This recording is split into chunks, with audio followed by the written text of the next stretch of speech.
And now, coming at you from Yellowknife, Canada, from one of our living rooms, we're talking movies. And sometimes TV shows. With spoilers included, folks. This is Armchair Reviews. Wait, is that based off like the armchair quarterback saying? Is that what we're talking about right now? Chris, we spoke about this before. Are you sure?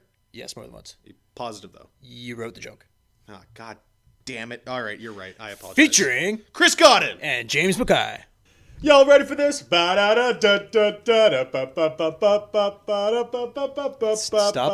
Stop. Chris. Why? Stop. I was having a moment. It's St. Patrick's Day, dude. Doesn't make sense. It just doesn't make sense. For what? Well, first of all, your argument, St. Patrick's Day, it's nothing to do with St. Patrick's Day. It's true, but it gets me amped up. Yeah, I guess so. You amped? I'm Are fucking you amped now? I'm amped up on Mountain Dew. Boom. Right for this podcast. We're not sponsored by Mountain Dew. Welcome back, everyone, to another episode of Armchair Reviews. Boop, boop, boop, Took a little bit of a hiatus there, getting some rest in and doing some other work. Some rest. Obligations. And this week we're coming at you with a little bit of a two-parter. Our first film that we're going to be talking about today is Game Night. This one, we had watched it actually a while ago now, about 2.5 weeks, 3 weeks ago. It feels like a while. A while, eh? And after watching that, we kind of felt that there's not a whole lot to talk about that enough to make it a full episode. So we went back and we acquired an Oscar-nominated, an Oscar-winning movie in The Shape of Water to watch that. So we're going to do both those episodes, or both those topics, I guess you could say, today.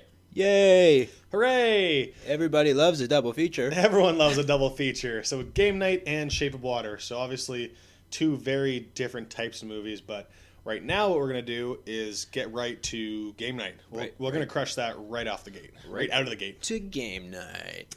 So James, let's start it right now. Did you like Game Night? I did. It was enjoyable. Yeah. Enjoyable? Yeah. I mean, if you watch the trailer for it, that's exactly what you're going to get. You're going to get a goofy movie. It's got a good amount of laughs in it. It's nothing serious. No, it's definitely you're going to go in there and have you're going to have a goof. You know? Yeah, you're going to have an enjoyable time. Is it a movie that you're probably going to buy and watch over and over and over and over? No. Probably not. But absolutely not. It's funny enough that, when it comes back out on Netflix, you might show another friend or something, you know what I mean? Like, it's one of those movies where I feel I can just put it on and not fully pay attention to it. You don't have to commit to it. Yeah, you don't have to commit to it. But you could come in at almost any point in the movie and pick up all the laughs and they're still funny. It's not a movie where you have to be start to finish to understand the humor. Where it's going, Yeah. So this one, it has a pretty good cast. First of all, leading is Jason Bateman and Rachel McAdams. Those are your two leads and some other supporting actors there. Little lesser known than those two, but you also have one of the stand-up performances of this, and he's been on the rise for a few years now, Jesse Plemons. Yes, he's hilarious. The neighbor, the awkward cop. Super awkward neighbor who's also a cop and a divorcee of one of their friends. One of their friends that they invite to game night, you know? He's really good at it. He plays a creep really well. It's kind of almost a little bit on the same lines of a creep that he plays in this newest Black Mirror season. Have you seen that? Not yet, no. It's I think it's one of the first episodes in Black Mirror season 3 where he plays this web developer and stuff, but he's a creep. He kind of I won't get into that much, but he's definitely come a long way since Friday Night Lights, the TV show. Oh, and speaking of that, there's also another Friday Night Lights alum in this, which is Kyle Chandler. He's the coach in that. And the brother. He's the dickhead brother. Yeah, Jason Bateman's older brother. Yeah. He was pretty good in it, playing an asshole who's a little bit in over his head. But what would you say? How would you describe the plot? I mean, short and sweet. The Rachel McAdams and Jason Bateman, they meet early on through competitive trivia game nights, essentially, or board game nights, whatnot. They get married, then they start hosting their own with their friends. It just gets super competitive, and that's kind of where the theme of the movie starts along. And that's based around one in particular game night where they have a bunch of their friends coming over. Jason Bateman's brother is in town, so just hosting a special game night, and then it just kind of gets out of hand from there. A little bit. Yeah. It kind of reminded me of like a little bit of Clue. Yeah. With a mix of like murder mystery. I was gonna say, it's a murder mystery. Clue, explain the second part. So after they host the original game night, and his brother, like we're saying, is supposed to be this hotshot, cocky, kind of dickhole. I don't know what did they say he did. Oh, he invested in something. He's some sort of investor, or he created something. Where isn't he the founder of some sort of product? And then he invested in other stuff. I don't know, but he got rich. He got rich quick somehow without any hard work, essentially. Yeah. And so all of the friends are all enamored. They're just drooling all over him, and Jason Bateman's just kind of like, I'm the shitty little brother. He beat me at everything. That's why he's so now competitive. He's super successful, and this is why why Jason Bateman's super competitive. Yeah.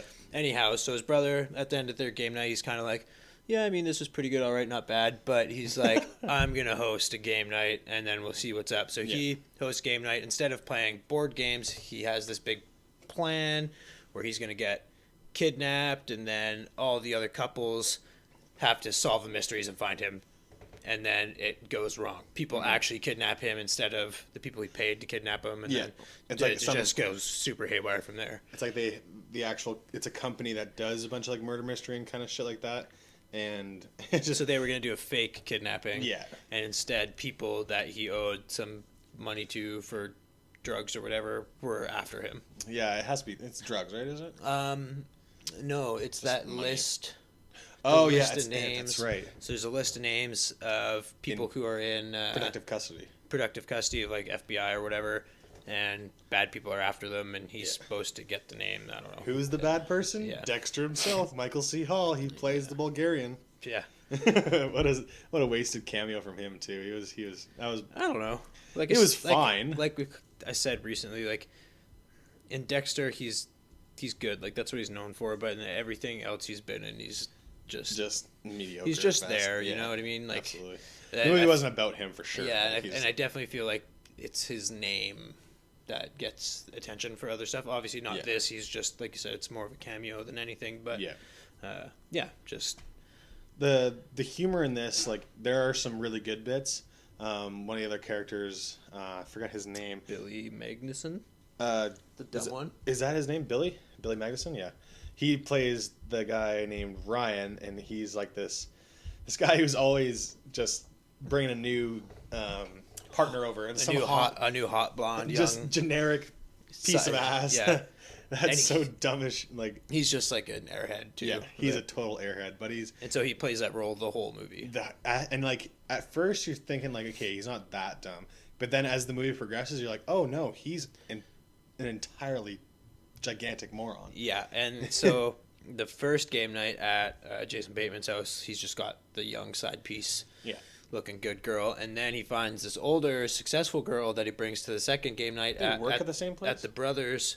Yeah, I think she was like higher up or something. Boss, yeah. But and she's like really smart, and she's obviously like, "What the fuck am I doing?" And he's kind of like a little bit in over his head too, because she's way smarter than the girls that he's used to hanging out with. He initially thought that she was gonna be not like his date. She thought she was a date, but he was using her as like to try to win a game night. Yeah, because he's never won a game night before.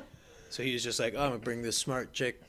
Hopefully, she can carry me to victory." Yeah, that was pretty good too. It was just he was really cold about it too, because he's so stupid, he's so dumb.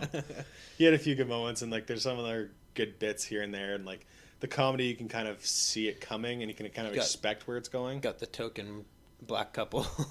Yeah. It's so funny. She's like, "I cheated on you with the celebrity or whatever." Denzel. we were broke up for a week. Yeah.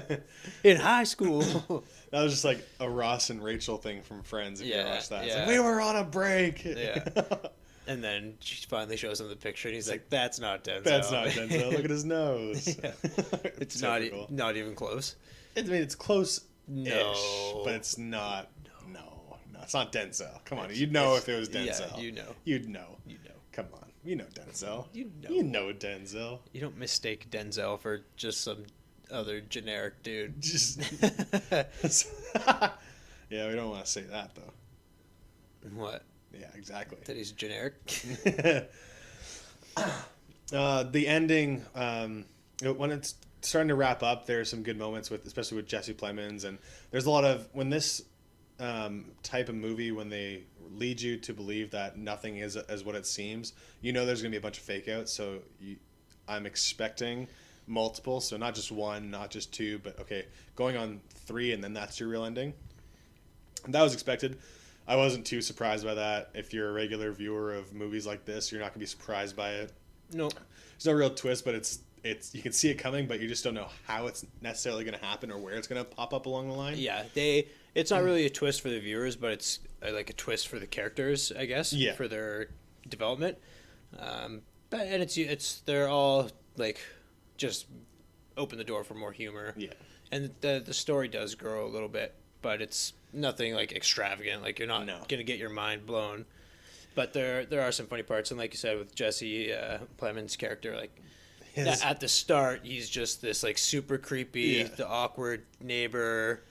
He's like, "Hey guys, like having another game night tonight?" Yeah. They're like, "No." dead eyes. Why do you got 3 bags of Tostitos and some salsa?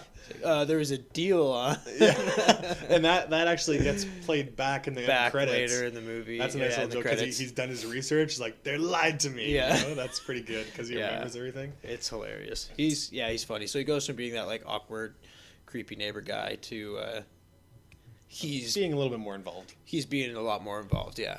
You can put it that way. He plays a part in a couple of the twists and that was good too. I like that. Yeah. One part I liked, and you see in the trailer, is like the dog being covered in blood. Yeah, so at some point in the movie, Jason Bateman gets shot in the arm by Rachel McAdams. Yes, it's kind of a fluke because it ricochets into him. Yeah, that's true. It's inadvertent. But speaking of that, though, while they're doing that, when they try to like pick it out or like do surgery on it, and they find there's an exit wound and stuff the entire time. And they're trying not to throw it up. His arm is getting sliced open. They're digging into it. They're trying not to throw up because they're gagging so hard. Yeah. Like, that was pretty good. Rachel McAdams basically butchers his arm trying to get this bullet out, and she's like, "Okay, what the hell are you doing?" Yeah, she's like looking on YouTube or like on the internet. Anyway, she probably Googles it, how to get a bullet out of an arm or whatever. And then so eventually, way to pivot. Eventually, she's like, "There's no bullet, babe," and then he like turns his over and there's an exit wound this whole time. God damn it. Through and through, and he's like, "What the fuck?" But yeah, so he ends up bleeding all over this cute little white puppy who's like the small, like pretty much a child to Jesse Plemons' creepy character. Yeah, it's all he has essentially because his wife left him, and so he just gets like he drops like a fair amount of blood on him. Yeah, Jason Bateman does, and then he tries to like wipe it off, and it just ends up dyeing the whole dog red instead of like cleaning the blood up. It makes it 10 times worse. Yeah, absolutely. And the dog's trying to shake it off, and he's spraying blood all over the room. So much blood. Yeah, it's hilarious. And then Jason Bateman's just like, "We gotta go." Yeah, we gotta everyone just leaves really quick. We gotta leave. One thing that some people will complain about this type of movie, it's one of those movies where even our fact checker will agree. If like they have a hard time watching movies that everything that can go wrong will go wrong, like the Murphy's Law type thing. Yeah. And then it just keeps going, and that's the only thing that drives the plot, is because constant fuck ups are happening. And that's pretty much what this movie is, because it's just a series of Murphy's Laws over and over and over but again. At the same time, people because you can build humor off people fucking up. Yeah. Right? And that's what this movie is, just constantly fucking up, getting things wrong. And and then that misjudgment of, oh, it's just we're in a fake thing we've been led to believe it's a fake thing, but oh no, it's real. Yeah. What the fuck? Spooky. Crazy. Yeah. So I mean, it's a good length. It's 100 minutes. 100 minutes. So we're looking at hour 40 minutes. Yeah. Good length for a comedy movie. Yeah, I mean, 10 minutes of that is pretty much credits anyway. Right? Yeah, right. And then had a budget of about $37 million, and it did 52.5. So it made money, but wasn't anything crazy spectacular. No. But it never was supposed to be. And isn't this funny how this movie has been out in Yellowknife for 3 or 4 weeks now? Yeah, it has been. I think it just got bumped yesterday, and it had been out for a while. It was here for a while. Which just goes to show there's probably not a whole lot of things coming out in February usually, if that stays this long in a Yellowknife theater. See, you say that, but I feel like there's stuff that we missed.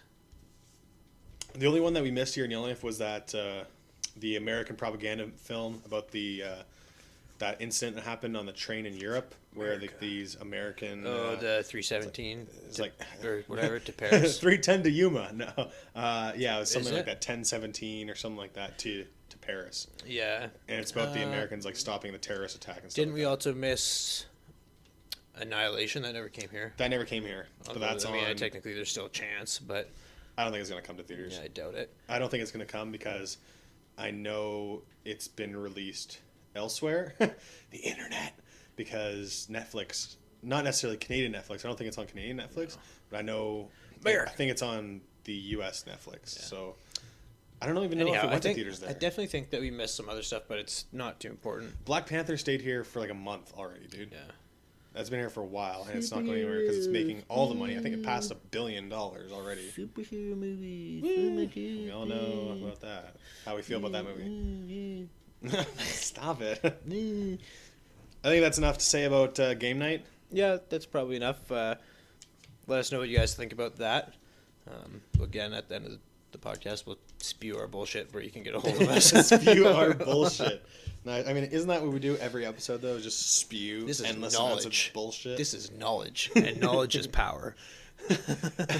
We need to see more better movies, because the feedback that I get from some people that actually listen to it is like, oh yeah, so you guys do the podcast where you just shit on movies all day. It's like, well, I know if like we like a movie, it's not what we want to do, and we didn't shit on game night. Like it's good, it's enjoyable. It's just middle of the pack. Everyone will enjoy it. There's no real character development. No, but there's not supposed to be. It's just it's a laugh track. Yeah. Everyone will find a laugh at it at some point or another in the movie. Yeah, we're not trying to shit on these movies. Just that the ones we see we don't necessarily like. We just haven't had many good movies, and we've only had a few like outstanding movies. I mean, yeah, exactly. You can tell which ones we like and which ones we don't like. Obviously, we're a little bit more animated with the ones that we don't like, because that's more fun. The ones that we do like, we can only say that we like it so much before it gets annoying to listen to. Yeah, and believe it or not, like for maybe our first few episodes, we would shit on movies, but we just because we didn't know what else to do, what else to say. Now even if it's a bad movie, we're still trying to highlight good parts, but even then, as well as the bad parts. Think of our first 2 episodes. We were batting like we had trash movies. We had the first 10. We had one good movie. No, listen to our first episodes. Yeah. Pirates, garbage. Shit. Pirates 5, I should say. Yeah. And then second one, Wonder Woman, dude. We liked Wonder Woman. Yeah, we went on a rant about how much we liked Wonder Woman. Yeah, it was good. But then we had Transformers. A few of them that were Logan Lucky. Yeah. Yeah, oh. We had some bad. There were some bad ones to start out, but I mean, I guess that's probably okay because we had our learning curve, and we still are. Like we're still developing. We learn, folks. Now that being said, we're gonna shit on this movie, a movie that just so happened to have recently won Best Picture and 3 other Oscars while being nominated for 13 total. Jesus Christ! How dare you? The Shape of Water. Yes, so that being said, that nice little rant that we just gave, this movie we did not enjoy and or understand why any of it happened. Like, okay, so I like sci-fi and horror stuff like that. This is clearly like Guillermo Del Toro's like that's the director. He won Best Director. Did he not? Yeah. This one, Best Director, Best Picture, Best Production Design, and Best Score. Best Original Score. Yeah. So, Best Director, so Guillermo del Toro's done some pretty neat stuff in his past. He's done some great stuff. And then this movie getting Best Picture, I'm not too sure. I haven't seen a whole lot of the other ones. James and we've only seen this one and then 3 Billboards. Yeah. So we can't say on the other. 3 Billboards it was tight. It was way better than this. It was tight. It's not close, folks. Sometimes, so I'll get back to it because I'm gonna go all over the place with this. Yeah. Guillermo del Toro has some really cool shit on his resume. There's Pan's Labyrinth, which I haven't seen, which our fact checker is trying to get me to watch quite a bit. He's done the Hellboy series, which like it or hate it, comic book stuff, it's pretty different from all the other shit that was available at the time, especially early 2000s when it first came out. Yeah, early on. And Ron Perlman actually being this character and all that prosthetic and stuff like that, it was Hellboy. That was cool, and he created that universe. And then, what other stuff has Guillermo Del Toro done? He's done a shit ton. Like that one with, isn't Katie Holmes in that? He's done some other crap. He's done lots. But so he's got like a good resume of different things, and he was gonna direct like The Hobbit at one point. I don't know, maybe he actually did direct The Hobbit, or he was supposed to, but he got kind of shifted out of that. His resume is extensive, and they wanted him originally for a creature for the Black Lagoon for this monster universe that Universal is putting together. But his idea was for the creature and the main female protagonist to get together, and Universal didn't like that, so he made this instead. And this is pretty much an homage, like a love letter to that kind of character. I thought, like the creature from Black Lagoon. Obviously, it's so like, if you don't know what that is and you see this movie, like, or if you do know, you're gonna understand immediately where it comes from. Yeah. And this movie, set in the 1960s, like Cold War era, production design, I can get that. It was definitely felt right for that time, and how like there's a bunch of these secret bunkers, and it had that feel of the Cold War. They didn't really focus on that too much, but like the costumes and stuff were good. Well, I kind of disagree. Like the whole purpose of the state, like the U.S. having this creature in the first place, is because they're trying to keep him from the Russians. Oh no, I guess because it's all the space. And the Russians have an undercover guy there that's a scientist, right? Yeah, they had a little bit of that. So it kind of like they're not directly like shoving the Cold War down your throat, but it's like it's really really implied. Yeah, no, I mean that's like the driving force of like the narrative, I guess. So you're right. No, you're right. Okay, because it's pretty much like the States versus the Russians versus Sally Hawkins. Yeah. She was also, Sally Hawkins is our main female character. She was nominated for Best Actress, and I would agree with that actually. She was the only character that had a tough role. She had a very tough role. Because for anyone that hasn't seen it or doesn't really know anything about it, she plays a mute. Her character is a mute. Yeah. She's not deaf, but she's mute, so she's always using sign language to communicate. No sounds at all throughout the whole movie. For her, like that's tough. Mm-hmm. I can only imagine her having to act and like interact with the other actors. Is tough, right? Having those expressions come across and like what you're trying to come across. So that, I actually agree with that nomination. Learning sign language. Yeah. First of all, if she didn't already know. Chances are probably not. But who knows? We don't know. But she was actually probably my favorite part of this movie. Yeah. we had joked initially when we first turned it on. It's the scene, like it opens with her, masturbating in a tub. It's like, oh, I see why I got Best Picture. Just that's what you lead with. Yeah. Everyone else just turns it off, and starts jacking off like immediately. Like this movie's phenomenal. That's so great. 10 out of 10. The depth is phenomenal. It's so good. 9 out of 10, but not obviously not. Like her performance was very good. Actually, another good performance that I say also doesn't speak is Doug Jones himself, who is the actual creature. He plays creature. He does a lot, if not like all of these creature features, like especially with Guillermo Del Toro. He's done Abe Sapien, the fish man in the Hellboy series as well. Very similar characters, really. Really, if you put a picture side by side, we haven't done that, but we just looked at the picture, one and the other. Yeah, they're super similar. He's also done like the Silver Surfer and like the Fantastic Four. Yeah, the Silver Surfer. He's done a lot of shit. I think he might have done some Pan's Labyrinth stuff as well. But he's constantly the actor who's behind the makeup of this stuff, behind and the makeup, behind in the the CGI suits, and stuff like that. He's a CGI. He's like the actual prosthetics version, I'd say, of maybe like an Andy Serkis, where Andy Serkis does CGI and he does actual makeup. Yeah, I think they're quite on par with the same type of skills. But I don't really know if I've seen Doug Jones as himself. Not so much. He's like a Whereas very Andy tall, Serkis, lanky, every once in a white while, British guy. steps out. Well, now more so. Andy Now Serkis more is so getting now out, that so yeah, he's got his name out there and he's popular. But and he did a fucking hell of a good job in Black Panther. In Black Panther, he's a lunatic. He's just a maniac. I like that quite a bit. Yeah, that was good. I did enjoy that. Michael Shannon was fairly all right in this too. Michael Shannon, I think he was doing what Michael Shannon is typically known for. Yeah, he was just like a raging white guy who has power and like abuses it, and he's on his own personal mission, and that he's just really angry. He can portray anger and madness wrapped into one quite nicely, but he's so convinced he's doing the right thing. Yeah. And that's, kind of makes him compelling, but in the same way, he's not that deep.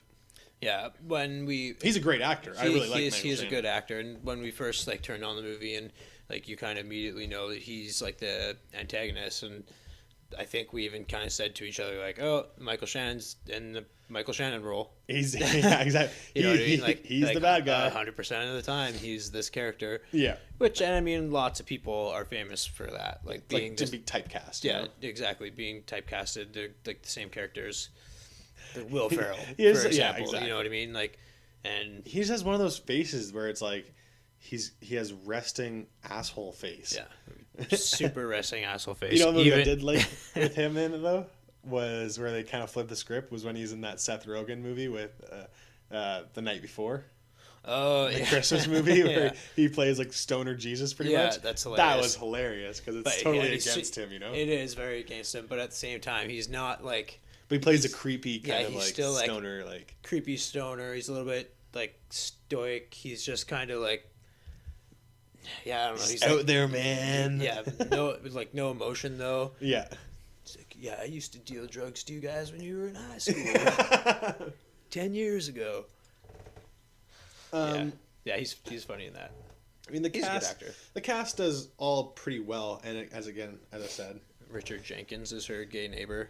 He's closeted, okay? We don't actually know, but you know he's gay. Yeah, he's closeted, but it's that time where you can't come out, gotta hide it. Yeah, and you gotta wear a toupee if your hair's falling apart. Or toupees were still a thing, hip and with it. Hip and with it, or we're gonna get nice, beautiful pops in there. Well, it wasn't too bad. No, it's not too bad. Okay, good. Yeah. So let's get to the plot of this before we get too taken away. Again, set in the Cold War, they find this creature down in South America, and they bring it back to the States in this secret facility, and they're trying to decide what to do with this creature because they're trying to study it, basically. Yeah, and decide because it lives underwater and can breathe underwater and stuff. They're gonna try to understand how that happens, but also a kind of reverse bioengineer something that could be used in the space race. Yeah, and I think they also kind of want to. There's at one point where I'm not sure who it is. Is it the general that he is calling him all the time? But they're how can we use this guy to our advantage in the war or in a war, you know, type thing as well. They're just trying to figure military, always at it again, trying to get the upper edge on those Soviets. Get the leg up on them red shirts. Always the military that's being a bunch of dickheads, right? Yep, pretty much. In these films, at least. So yeah, they have the creature in captivity. They're studying it, trying to figure out what to do, etc., etc., etc. Meanwhile, the Russians have an undercover spy who is the scientist. He's posing as a scientist and studying it, and they're trying to figure out a way to steal it. Now that you're saying this, it just reminded me of the first half of Captain America, where they have a plant and they're trying to the Russians are trying to steal American secrets, and the Americans have this. A potential super soldier, and that's the amphibian man, which that's the credited for the actual creature. It's very similar to that. Yeah, and then Sally is just a janitor there. And what's her? Is it Eliza? Eliza. Yeah, Eliza makes sense. Eliza, yeah, that's right. Yeah, and so she's a janitor there, and she essentially kind of starts to fall in love with it. She stumbles across it and realizes that it can communicate with her and like learns from her with the sign language, and she starts spending more and more time with it. And so the first time she's kind of exposed to it, she's cleaning up a mess because it like cut off or it attacked. Yeah, bit off a finger or something. Michael Shannon's 2 fingers. Yeah, on one of his hands. She gets called in there to clean up the mess, and then she sees it. They have an instant connection. Yeah, and so she keeps sneaking back in there. She's bringing it eggs. They're talking. Really likes eggs. Really likes eggs. Hard boiled. I would assume so. Yeah. Yeah. And because it matters. Yeah, it does matter. It matters what kind of egg. Yeah. Not being scrambled. Yeah. And anyhow, so then she decides that she wants to steal it, or not steal it, but Free Willy. Yeah, free it. Free Willy. After she hears that they're gonna the U.S. is gonna kill it because they're gonna vivisect it. Yeah, and I think open it up. They're doing that because the Russians know or something. I can't remember why. They fear the Russians know. They fear that the Russians know, or that whatever. There's some kind of looming threat, and they're just like, we're better off just to fucking kill it. Kill it. Yeah. So. Or they wanted not just to kill it, but they wanted to research it. But the Russians were wanting to, like, so before they get the research done, kill it and like make sure that none of it's viable to research. Yeah. Let's see what else. Oh, fuck. It's pretty much like Beauty and the Beast. They have like this they get closer and closer with each other, and spoiler alert, they end up fucking. Yeah, they smash. They get with it, and it's really kind of awkward. Yeah. But it's so beautiful. Like there's no bounds to what love knows. So good. We gave it Best Picture. Fucking weird, man. Yeah, like you don't actually see any of it happen, but she maxed the shit out of it. Yeah, and she tells her other custodian friend, like Octavia Spencer. Yeah. She's who was nominated for Best Supporting, by the way. Best Supporting actress. I don't know why. Yeah, she didn't do much. Yeah, I mean, she's good. She's good, but she's like super small role, hardly supporting actress. Like you could have found a better movie with someone who had more involvement. The right person. Well, I guess one supporting actor. She's fine, but like whatever. I was gonna say, like compared to, your boy.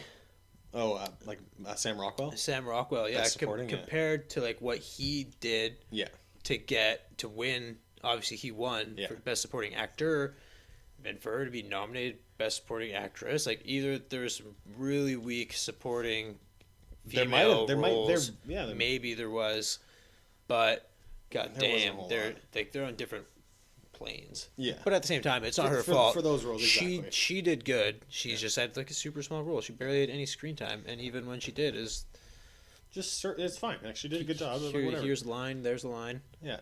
It's not like she's like beside Eliza the whole movie. The whole like, time, yeah. Fucking teaming up, take over the fucking world. Best friend or something, exactly. Yeah.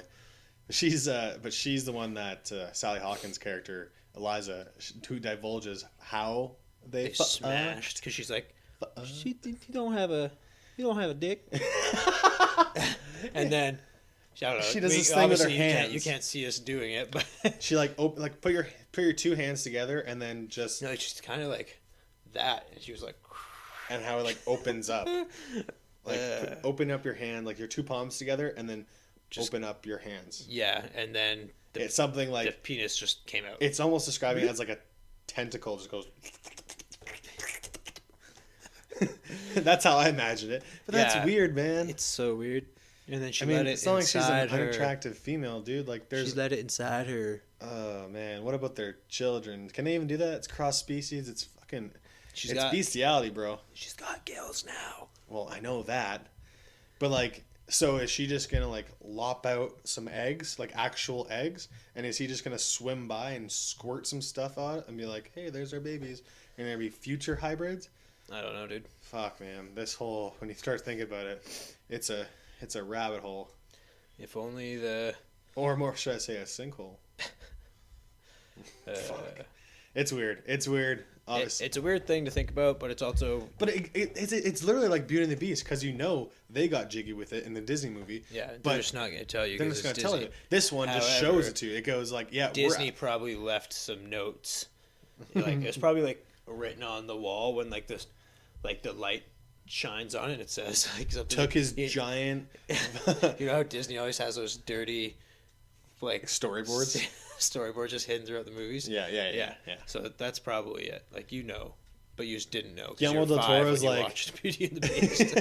Guillermo Del Toro's like, we're all adults here. Yeah, she fucked a fish, man. It's totally cool. Yeah, it happens. Let's just grow up, guys. Okay, get over it. It's a beautiful story about love. Yeah, people in Japan are sticking eels up their hoo-haws all the time. Like, this is no. They can't see it. They blur it out, bro.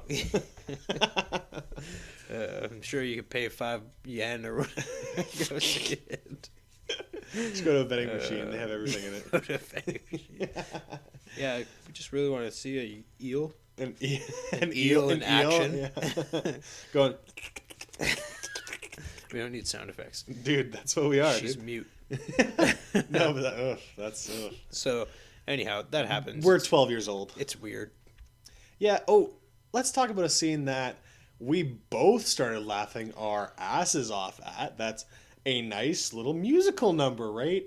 Towards the end of the flick there. So, isn't it during their sex scene where they like, hello, my baby, hello, my darling, hello, what's mine? So here's the issues. They won Best Original Score. Yeah. Like, first of all, who cares? But secondly, I don't remember hearing the music. I don't remember any of the music. Yeah. Maybe we're just the only part mystified by fish fucking. The only part of like any music that I remember happening is when they smash and then they dance. They dance, yeah.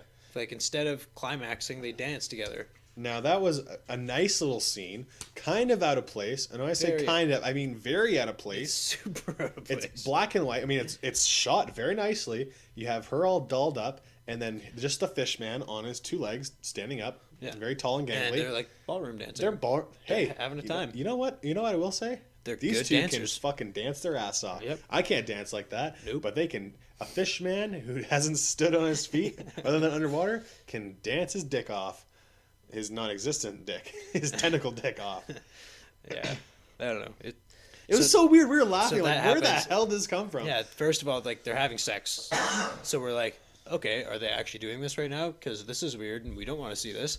And then all of a sudden they're like, no, we're not having sex. We're dancing. We're dancing. This is it's interpretive, bro. Yeah. It's literally interpretive dance. Interpretive sex. Yeah. Oh, what a scene. What a scene. It took me away, let me tell you. So that's weird. It took me right out of the movie, though. And Jesus. then, at the end, she's trying to... There were some good parts that were, like, really, like, brutal and like that. Because that kind of, like... Yeah. That's Guillermo Del Toro was, like, adding a little bit of horror to it. Himself, yeah. Like... Michael Shannon, like they're torturing it at the start or whatever, blah blah blah. So you #feel bad, and then and then at the end, after like Sally has like rescued it and it's living in her apartment in the bathtub or whatever, and then she goes to set it free. Michael Shannon's hot on the trail and shoots them both, and then the creature has healing powers and whatever. Yeah, it's a god. It's a god. Richard Jenkins' character got Giles. Giles, yeah. He kills. Does he kill or does he just like knock out Michael Shannon? He saves the day essentially or whatever. And then the creature picks up Sally and fucking drowns her and then gives her gills, and then the movie's over. Yeah, that was odd. He heals her and heals her bullet wound, and then he's just like dabs open her neck. And the reason we know that, that was a good. He just fucking slices his neck open. Slices his neck. The reason we know that he has healing powers because he does it a little bit earlier on to Giles when his hair, like he grabs his head and he starts like his hair starts growing back a little bit, and he's like, "Oh, that's amazing! He has healing powers." The creature is like in the kitchen eating a cat. Eats a cat. Eating one of the house cats. Rip. And then literally ripped to the shreds. And so Giles is like, "Yo, you can't do that, bro. Can't do that shit. Have an egg." And then he kind of he acts out on one of his like fins, cuts him or something. Yeah. It's like an accident or whatever, so creature feels bad and heals him later on. And in doing so, not only does he heal his arm, but his hair grows back because he's an old ass man. He's balding. He wears a toupee. Yeah, no toupee no more. He's got hair. Let's see what other parts we can talk about this movie. I mean, there's obviously like part of the times where there's gay bashing for like the restaurant owner that Giles keeps getting cake from, and it's part of the times, and how it's like, you're not welcome, your kind isn't welcome here, you know, get the hell out of here. We're not gonna serve you again because you're gay. Because you're a flaming homo. Jesus. But because you said it's kind of only implied, but at that point in time when he kicks him out, he makes a pass at the guy. Yeah. I can't remember what he said. I can't remember exactly what he says, but he's like, yeah, get out of here. He makes a pass at him. Yeah. And then he's like, yo, you can't do that in the 60s. Leave, bruh. I thought there would be more stuff, like, I thought they'd use that more with Octavia Spencer's character, too, a little bit. Yeah. Because right before he makes Giles makes a pass at the diner guy, wasn't there a black couple that came in? And there is. Yeah. So, they hint at 60s racism and then homophobia and... It's a lot to like cram into a fish-human love story, though. Yeah. Which I like that they're doing, and then there's, you know, Michael Shannon being like the patriarch that just anger fucks his wife. It's a lot to it. Yeah, he's just smashing her, and after his this is after his fingers were cut off, and then they tried to like sew them back on. Yeah. And he's like, he's like choking her or whatever, and with he's the like, fingers. and he's like bleeding on her, and she's like, "Oh, you're bleeding on me! Like, stop that!" And then he literally just like shoves his fucking sewn on fingers down her fucking throat while right down her gullet. Yeah, right. Oh man, we're just like, all right. Okay, I mean, whatever gets you off. But damn, dude. Sure. Fuck. I mean, there's lots of. I guess you could say this movie's like an onion. There's lots of layers now that we're talking about it, but there's some weird layers. And I was looking on IMDb earlier for user reviews and stuff like that. It's fairly divisive because it's either you really like this movie, it's a masterpiece, it's an absolute stunner piece of film, or you fucking hated it. Yeah. There's no in between here. You either really liked it or you really hated it. There's not a whole lot in between. I mean, like, we see some good things, we see a lot of bad things. I liked how this was. I just don't know how people are like gushing over it.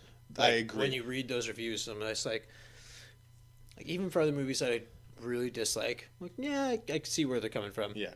I don't see where anyone's coming from in this movie. It's just weird. The whole thing is really weird to me. It is weird.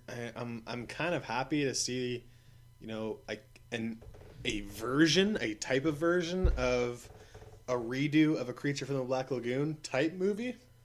This isn't what I wanted that to be. Yeah, I don't really know what I was expecting going into this either, but not what we saw. No. Especially because we saw it after the Oscars, so we already knew it was nominated for all the shit. We knew it had won all the shit. We were like, yeah, this is probably going to be pretty dank. Especially since we had watched 3 Billboards, really liked that, and it did well with its Oscar stuff. And this movie was getting a bunch of praise, so we're like, okay, we might as well check it out, and we'll do something with it, but... Can't hurt. Holy shit. It hurt. We both, like, once we stopped watching it and it was over, we just kind of shook our heads because I don't get the Academy. I guess we've said this before too. Like, I don't fucking understand these artsy fartsy film critics and all that shit. It's a general audience. I think people will be okay with it, but stuffy film goers and think they know everything about film and are just gonna blow it. Like, they're just gonna find something that's so artistically fantastic about it and then just blow it and then tell all their friends about it and then they're gonna all blow it too. And then the rest of the other aspects don't matter. No, because they hit it out of the park with this one thing. Yeah. So I don't know. It's just whatever, man. Like, I wasn't a huge fan of it. Yeah, I like the design of the creature. It was pretty decent, I thought. Like, not so much when it's out of the water. Like, it looked pretty good in the water. Yeah. But it's cool. It's fine. Could have done without the movie. To be honest. Yeah, I'm just flabbergasted how this movie won Best Picture. Yeah, and like if we ask each other always, do you recommend this to someone?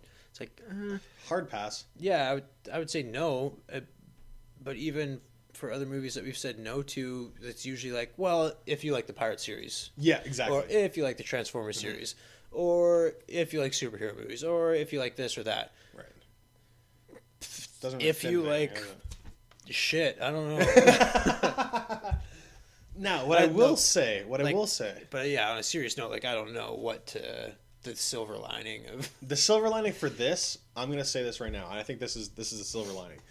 This movie getting all these accolades, and for a fucking Creature from the Black Lagoon type movie, creature feature winning Best Picture, and which is really weird. I think it could leave the door open for future movies to have these type of creatures and characters, and open the door from like a movie about a fucking shoemaker, you know, a war. What's like the Daniel Day-Lewis movie that was nominated too.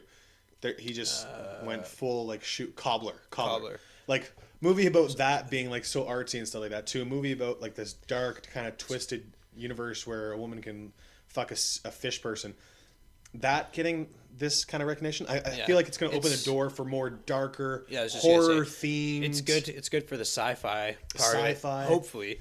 But this is like a weird, like, what genre does this fit into? Like sci-fi romance, fantasy. I'm gonna say it's fantasy romance, fantasy drama romance. I'd say something like that. Because it definitely starts out fantasy. And then there's some drama, in real world, and then there's some romance. Yeah, you know what I mean? It's, rah rah, ooh la la, yes. gaga, wah ma ma. It's some good romance, bruh. Yeah. They smash on the first date. Yeah, they flood the apartment. That's real helpful. Yeah, way to go, guys. Fucking not getting that deposit back, you prick. Dick. And it floods. They live over top of a theater. It floods down to the theater. How dare you? What if we were enjoying a movie? Well, we were in that theater. Yeah, I wouldn't be surprised if our theater started. No, I wouldn't. Well, they're upstairs. This wouldn't be too bad. What kind of specs we got on this film here? So it's 2 hours and 3 minutes long for a runtime. Fucking felt those 2 hours. Let me tell you. Yeah, we did, especially the first 10-15 minutes, because someone made us eat a fucking red Thai chili pepper. A whole one each. She's like, it's a red jalapeno, and we're like, okay, cool. Okay, that's like, jalapenos aren't bad. And then this is our fact checker, because I had chili earlier in the week. We had a bunch of red peppers. I thought it was just regular peppers. No. Then the fact checker here was like, here, eat one. That's hot, but it's gonna be good. I'm like, cool, that's all right. I didn't think it was that hot. That's why I added a bunch of the chili, and it was like, it was spicy, but it was not that spicy. So we ate one. It ended up being a cayenne pepper. Ate one each. And those are big ones. Yeah, they're red. They're red cayenne peppers. Yeah, they've got two names. It's like it's something cayenne, but it's also red Thai pepper. Red Thai cayenne. But anyhow, if anyone is a fan of like spicy foods, or on the Scoville heat unit scale or whatever the hell, 50,000. Yeah, it's hot as fuck. And we directly ate one each, put them right in our mouth, chewed them, swallowed them. We didn't spit them out. We paid for it. Yes.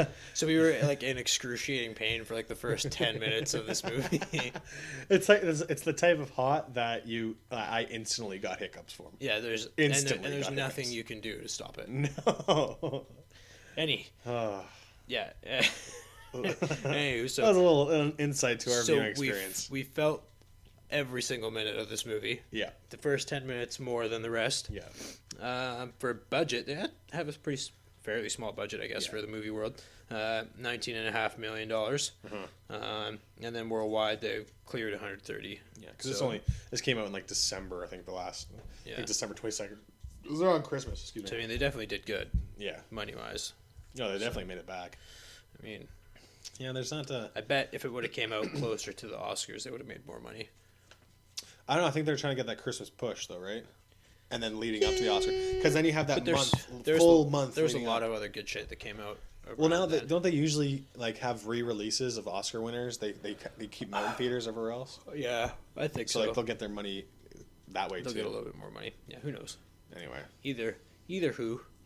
I think that's it for Shape of Water, because I'm done talking about this. it's getting enough credit around the globe that we definitely don't need to give it much more than it's already receiving. So yeah, it's got enough.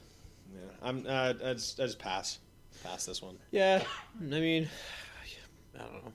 If you're here's the only thing I can think of for recommending it to someone. If you're the type of person who always goes and watches all the Oscar winners, yeah, that's why then you'll that's the only reason you watch it. It's the only reason we watched it. We're not even super big into all the Oscar winners, blah, blah, blah, but it got some heat because of 13 nominations, 4 wins, and like pretty serious categories too. Best Picture, Best Director, like those are 2 of the big ones. And they had Best Supporting, Best Actress in there as well. Best Supporting Actor and Actress. Asterisk. Best Actress as well. Yeah, Sally so Hawkins. Best Screenplay, Best Cinematography, Costume Design, Film Design. Like those are other really big nominations that they didn't win. Mm-hmm. I think a couple of those they were runners up in. For the Costume Design and Film Design. But I mean, they're all technically runners up if they're nominated. Stupid. No. What? So that was 2 very different movies that we got to look at this week. That being said, we're going back to like the main, like I guess blockbuster. Matt Damon. Blockbuster type features. I think this week we're gonna do Tomb Raider. Question mark? Yeah. The rebooted franchise. The rebooted. With not.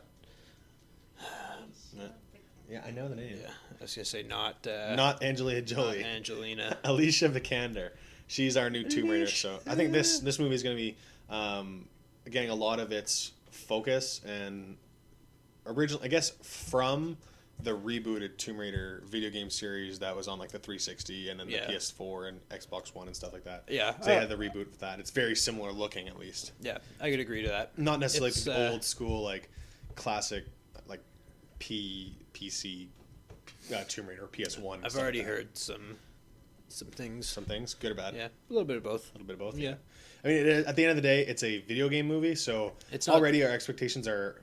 Yeah, we're not going into limited. super high expectations. We know it's not supposed to be like the super insane fucking next level movie. We might have fun with it. Yeah, you never know. You never know. All it takes is some good action scenes and a story that's not too broken. There we go. There you go. We'll enjoy it. Cool. We don't ask for much, folks. No, we don't. No, we don't. All right, guys, that was episode 31 of Armchair Reviews. So the podcast you didn't know you needed. That's our new tagline. That's our new tagline. You didn't know you needed, but now you do. Yeah, can't live without us. Guys, you can catch us on SoundCloud.com/armchair-reviews. Yeah, I had a stroke there for a second. Or just put it in the search bar. Search bar. You're also on iTunes. You can just search us Apple Store, Apple iTunes, Armchair Reviews. I do have a the YouTube's channel going. Pow. I'm going to try to get a backlog of episodes. I was doing some test runs with a couple of our older episodes. Black Panther is up, and our first 2 episodes on Pirates 5 and Wonder Woman. It's another way for you to listen to us. It's just audio with our slogan on that before we get our video and stuff like that figured out for the future. But it's another way that you can either download that or just listen to us on the go. Yeah. This one will be out on YouTube. I'm going to start doing it right as I upload them initially to SoundCloud and iTunes. So moving forward, we'll have multi-ways. All updated at the same time. Yeah. All good to go. And then I'll work on those backlogs. It takes a while to upload those, converting those audio files to video files. But that is done. We've got it on. Our channel is called Armchair Reviews, of course. Yeah. Duh. And you can find myself on Twitter at Christoph Godin and on Instagram at Christopher Gods. James, what you at, boy? Instagram, MackayJ91. Twitter, MackayJ14. And, of course, our show Twitter, Armchair POD. Excellent. Armchair Pod. Can you even email us, guys? Yeah, we have a show email, too. ohmygodinaudio@gmail.com. OHMYGODIN audio@gmail.com. Yep. Boom. And the only other thing, I mean, the other big movie news, I think yesterday was the Infinity War second trailer. Or was it the third trailer? I think it was just the second. That was the second trailer. Yeah. So that's probably our next biggest thing. That's going to be our armchair event. It's 10 years in the works for this fucking accumulation of all these films. So I'm stoked for that. I'm excited. Chris, super excited. Super psyched and ready to go. Super bro. Woo! Yeah, so check that out on YouTube and stuff. And that's moved up a few days. A week. And they moved up the release date a week. April something now? Mm-hmm, late April, yeah. And before it was the early March. So right. Interesting. Neat. All right, guys. That's it for this week. We cover the 2 movies. We're not going to get into anything this week on what we've been watching and what we caught up with. We'll do that on our Tomb Raider episode. Cool? Cool. With you, James? Good for me if it's good for the people. Hey, nice. Share, like, comment, and review. Get back to us. Let us know what you think. Beauty, guys. Thanks for listening. Yeah, thanks a lot, guys. We appreciate you. Love ya. I like it. I like it a lot. Bye-bye. Bye.